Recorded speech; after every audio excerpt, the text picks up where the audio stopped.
वृंदावन श्रीवन चंद, इसलिए महाप्रभु जी बार बार याद आ रहे हैं। हरिराम व्यास जी तो इतने बड़े विद्वान थे, पूरा भारत का विद्वत समाज कांपता था हरिराम व्यास जी के नाम से। क्या वैभव, क्या ऐश्वर्य, क्या संपत्ति, सब कुछ था उनके पास में।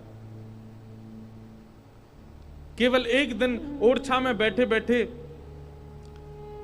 बेतवा नदी के तट पर कोई वृंदावनी गया और वृंदावन का कोई रसपद गाने लगा। उस पद को सुनने मात्र से हरिराम व्यास जी के चित्त में आ गया, ये पद किनका है, ये भाव किनका है, जो ये गा रहे हो आप, ये किसकी रचना है। तब उन्होंने कहा ये वृंदावन में श्री राधा वल्लभ जी के परम सेवक श्री हितरवंश महाप्रभु का भाव है। उसी समय निकल पड़े वृंदावन की ओर। अल्लो, एक और बात समझ में आई, नरवाहन पर तो फिर भी महाप्रभु जी के इतने अंग देखने से कृपा हुई। हरिराम व्यास जी ने तो केवल पद सुना, वो भी किसी और का गाय, किसी और के मुख से, उससे कृपा हो गई। चले गए वृंदावन, लेकिन वृंदावन भी ऐसे नहीं गए, अपने यश वैभव को संग लेकर के गए। अपने सारे जितनी जगह वो जीत चुके थे, जितनी जगह उनको विजय मिली थी, सब जगह के विजय पत्र संग लेकर के गए।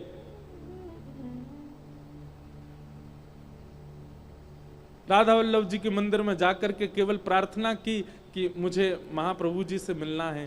तो सेवकों ने कहा भी अभी सेवा में हैं, आप थोड़ी देर विराजो। तो हरिराम व्यास जी बोले, तुम जानते हो किसको बैठने के लिए कह रहे हो? अरे हम इतनी दूर से चल के आए हैं, 2 मिनट हमारा संवाद करा दो उनसे। सेवकों ने जाकर के महाप्रभु जी से कहा कि कोई हरिराम व्यास जी आए हैं, वो बैठे ही नहीं रहे, डटे ही नहीं रहे, यूं कह रहे अभी मिलवाओ। महाप्रभु जी बोले ठीक है, उनको लेकर के आओ। हरिराम व्यास जी को लेकर के सब सेवक जन जैसे ही गए, रसोई घर में महाप्रभु जी कुछ प्रसादी ठाकुर जी की सिद्ध कर रहे थे। और जैसे ही हरिराम व्यास जी आकर के बैठे तो महाप्रभु जी ने क्या किया, चूल्हे में से अग्नि ठंडी करने लगे, पात्र उठा करके नीचे रखने लगे। सब जो क्रिया कर रहे थे वो विश्राम करने लगे। तो हरिराम व्यास जी ने आके कहा, भगवान ये आप क्या कर रहे हो? आप सेवा कर रहे हैं ठाकुर जी की, वो पूरी कर लीजिए और हाथ से आप सामग्री बनाते रहो। मेरी तो जिज्ञासाएं मुख से बताने की है ना, मेरे प्रश्नों का उत्तर तो मुख से देना है। हाथ से सब्जी बनती रहेगी, सामग्री बनती रहेगी, मुख से मेरे उत्तर देते रहो।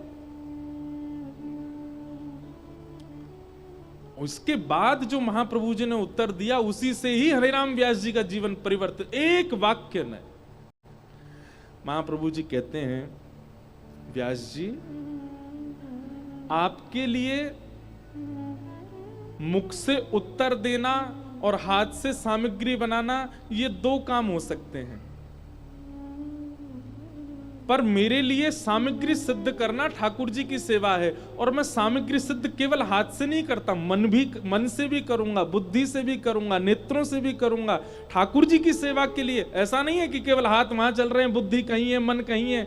अरे जब सेवा कर रहे हैं, ठाकुर जी की प्रसादी बना रहे हैं, तो मन भी वही है, बुद्धि भी वही है। और अगर मैं प्रसादी बनाऊंगा तो आपका संशय दूर कैसे करूंगा, क्योंकि मेरा मन तो सामग्री में है। और आपको संशय निवृत्ति की इतनी जल्दी है, तो फिर उसके लिए मुझे सामग्री छोड़नी पड़ेगी, आपकी निवृत्ति करनी पड़ेगी, क्योंकि मन वहां से हटा के आप में लगाना पड़ेगा।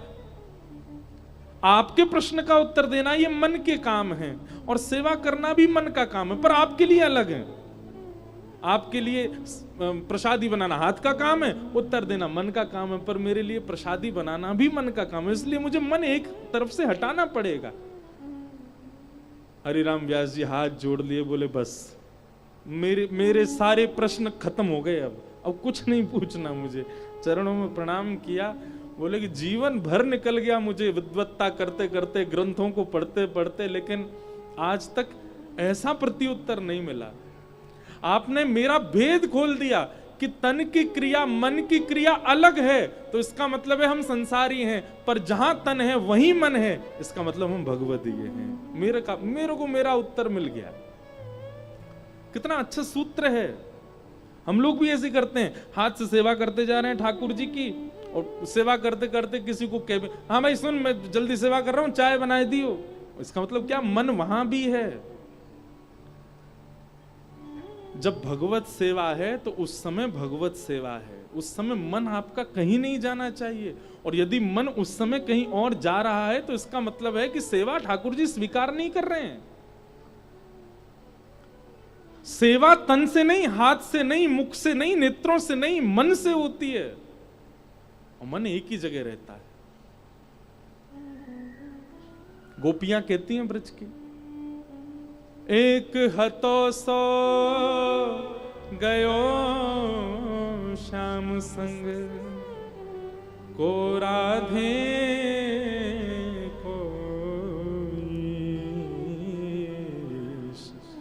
मन ना रहे 10-20। उद्धव,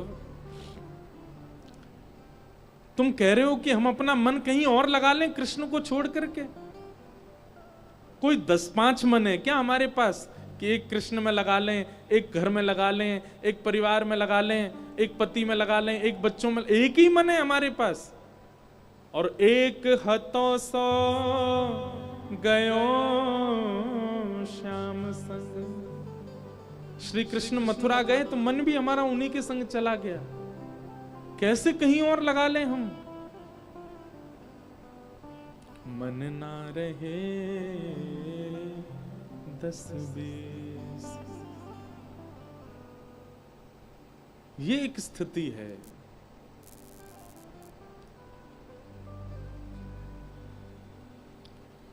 तो परमात्मा सत्य है, और परमात्मा को भजने वाले जो हैं, परमात्मा की सेवा करने वाले जो हैं, उनके अंदर भी वह सत्य गुण दिखने लगता है। और उस गुण का एक ही प्रमाण है कि वो जहां जाएंगे वहां सत्य अपने आप प्रकट होता चला जाएगा।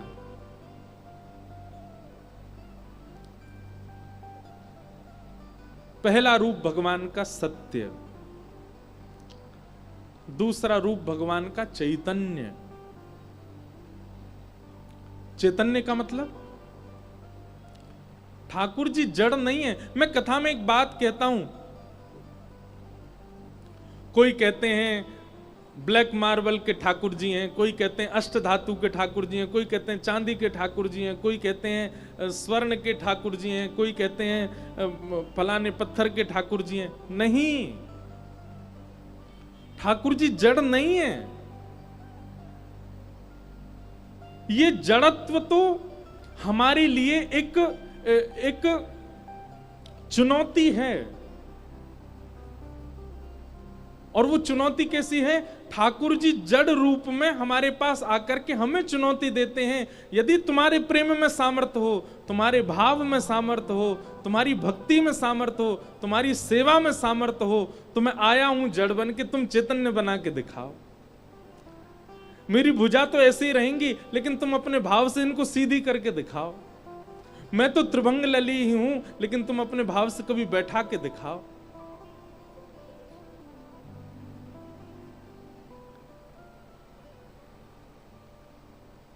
अरे कितने प्रमाण दें कि श्री ठाकुर जी ने अपने वैष्णव भक्त के कारण कितनी बार अपने रूप में परिवर्तन किया।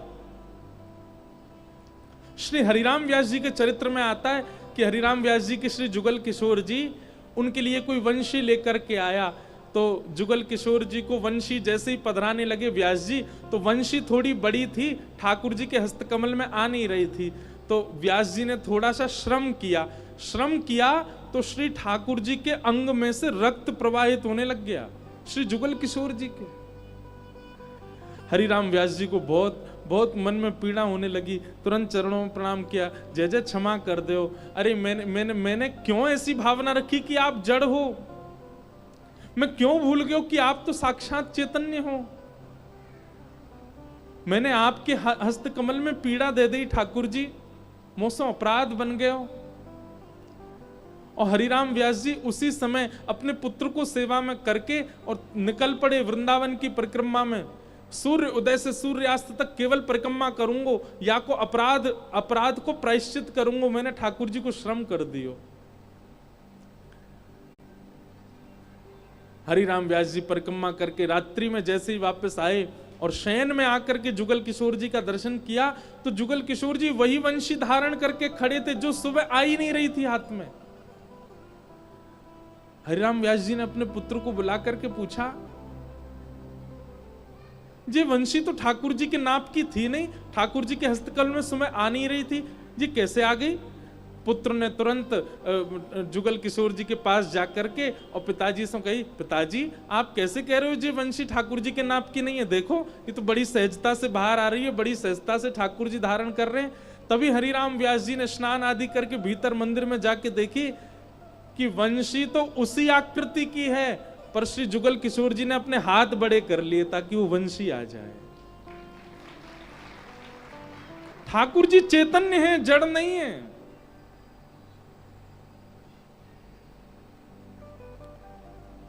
हमारे गिरधर लाल जी इतने से हैं, छोटे से। मैंने अनुभव किया है, इतने बड़े बड़े मुकुट भी लेकर के आते हैं लोग, और मैं देख करके कहता हूं, मैं नहीं भाई ये तो बहुत बड़ा, हमारे ठाकुर जी को मुख ही छोटा सा है, कैसे धारण करेंगे?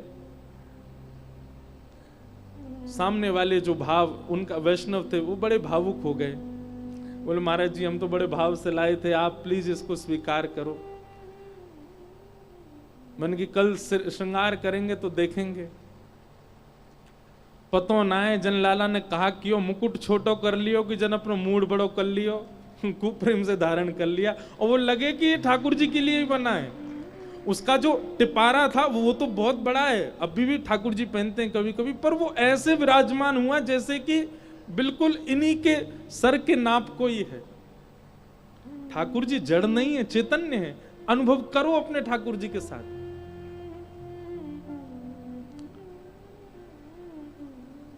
हमारे गिरधर लाल जी जब आए थे, सेवा सौभाग्य जब मिला था, माता जी बैठ जाओ, विराज जाओ।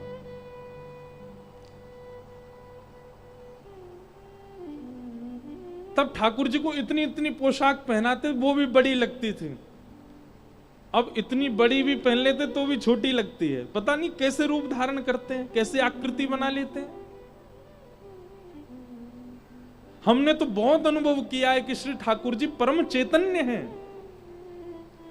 हमारे गिरधर लाल जी को जिसने प्रत्यक्ष नहीं देखा ना, वो यही विचार करता है कि इतने बड़े ठाकुर जी होंगे, खूब सुंदर श्रृंगार होगा, खूब बड़े बड़े नेत्र होंगे, लेकिन जब वो प्रत्यक्ष दर्शन करने जाता है, इतने से दिखते हैं ठाकुर जी, बहुत छोटे से। और एक और बात, जो गिरधर लाल जी को देखते रहते हैं उनके लिए बात है, 11 से 17 जनवरी आप श्री लाल जी का दर्शन कीजिएगा। इतने बड़े बड़े मंडप बनते, इतने बड़े बड़े गर्भगृह बनवाते हैं हम श्री लाल जी के। छोटे से ठाकुर जी पीछे से देखने वाले पंडाल में उसको भी दिखाई देते हैं, ऐसा लगता है मानो उन्होंने अपना रूप बड़ा कर लिया हो। ठाकुर जी चैतन्य हैं।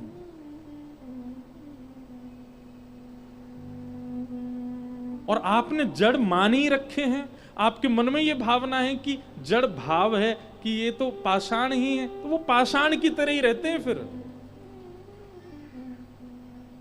भावना रखो कि ये चैतन्य है, तो वो चैतन्य की तरह ही रहेंगे। हम कथा में आते हैं तो कथा में आते समय लाल जी अकेले रहते हैं कक्ष में। तो अकेले नहीं रहते, उस समय ठाकुर जी के पास जाएंगे, लाल जी आपकी कीर्ति गावे जा रहा हूं, आपको ने यश सुनावे जा रहा हूं, आपकी ने प्रशंसा करवे जा रहा हूं कथा में, थोड़ी देर आराम कर लियो, आनंद कर लियो।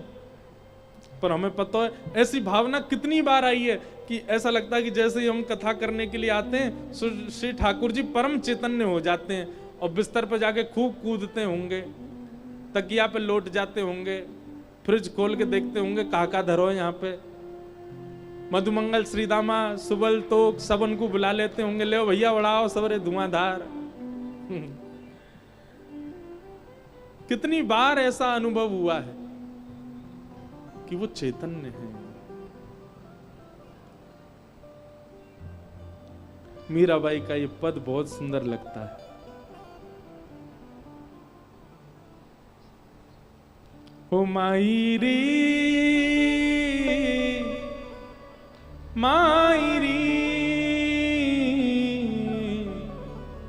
मायरी मैंने लियो री गोविंद गोविंदा मोल रे, मैंने लियो रे गोविंदा मोल रे, मैंने लियो रे गोविंदा मोल रे, मैंने लियो रे गोविंदा मोल रे, मैंने लियो रे गोविंदा मोल रे।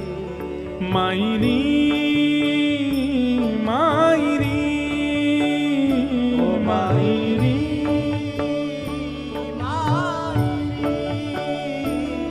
मायरी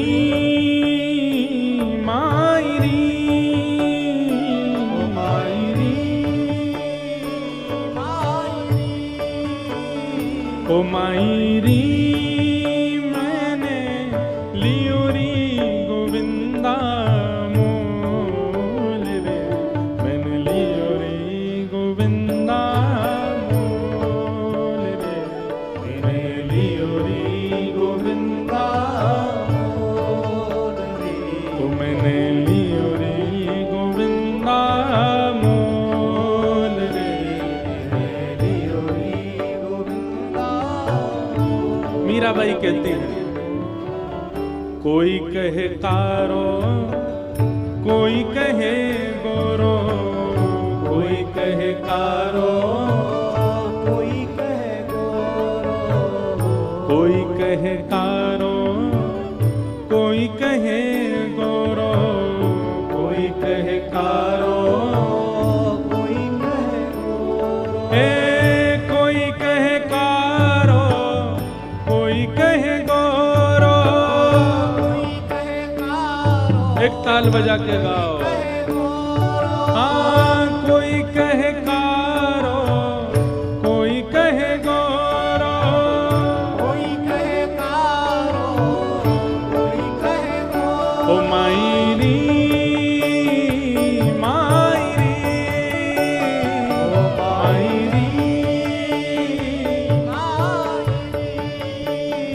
ओ मायरी मैंने लीनी आँखें खोल रे, मैंने लियो रे गोविंदा मोल रे, मैंने लियो रे गोविंदा मोल रे, मैंने लियो रे गोविंदा मोल रे, लियो रे गोविंदा। श्री राधा रमण लाल की।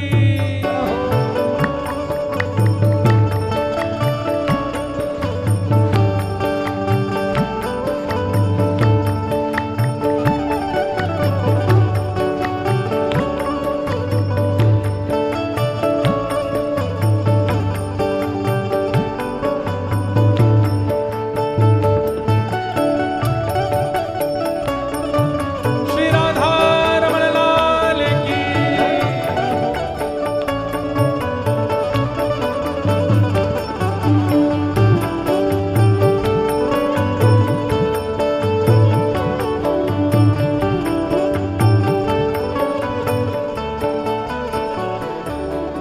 बोलो जुगल जोड़ी सरकार की।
ओ मायरी मैंने लीनो तराजू तोल रे मैंने लियो रे गोविंदा मोल रे मैंने लियो रे गोविंदा मोल रे ओ मैंने लियो रे गोविंदा मोल रे मैंने लियो रे गोविंदा।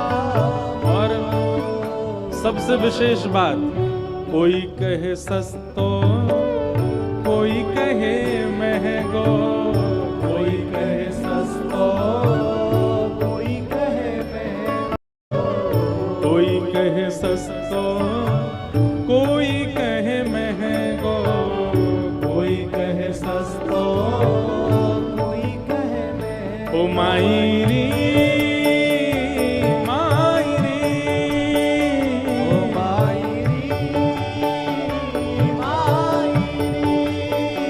ओ मायरी ये तो आवत प्रेम के मोल रे, ये तो आवत प्रेम के मोल, मैंने लियो रे गोविंदा मोल रे मैंने लियो रे गोविंदा मोल रे ओ मैंने लियो रे गोविंदा।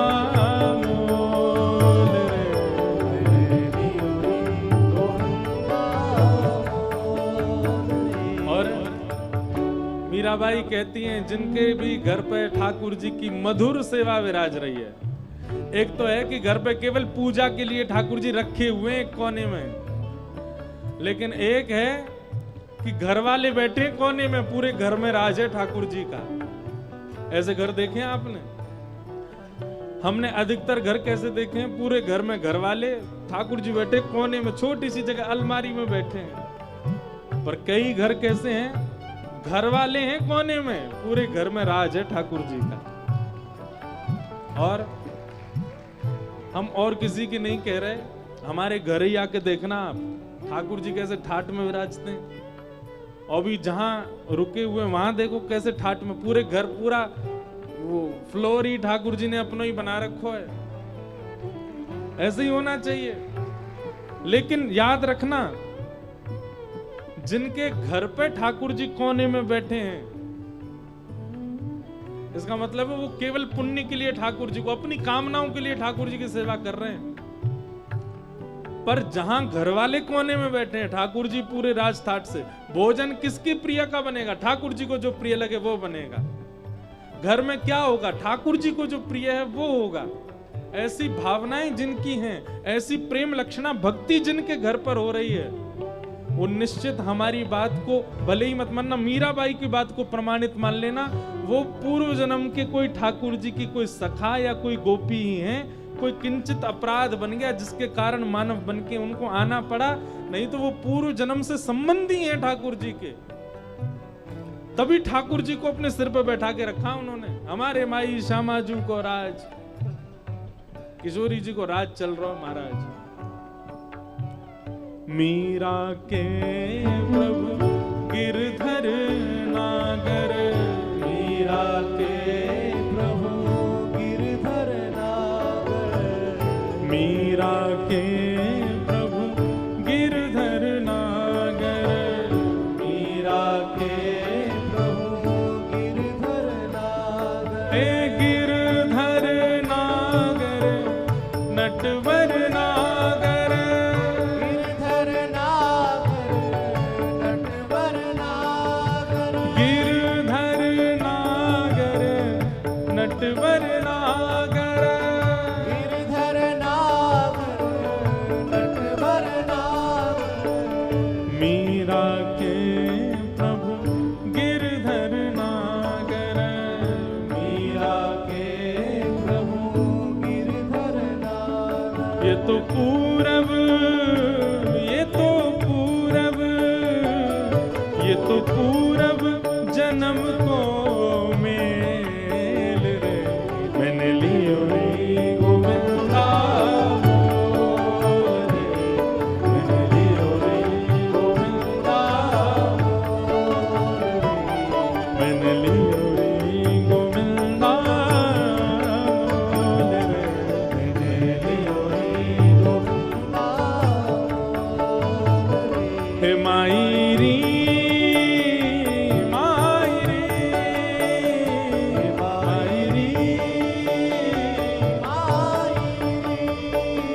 ओ माई री मैंने लियो री गोविंदा मोल रे, मैंने लियो री गोविंदा मोल रे, मैंने लियो री गोविंदा मोल रे, मैंने लियो री गोविंदा मोल रे,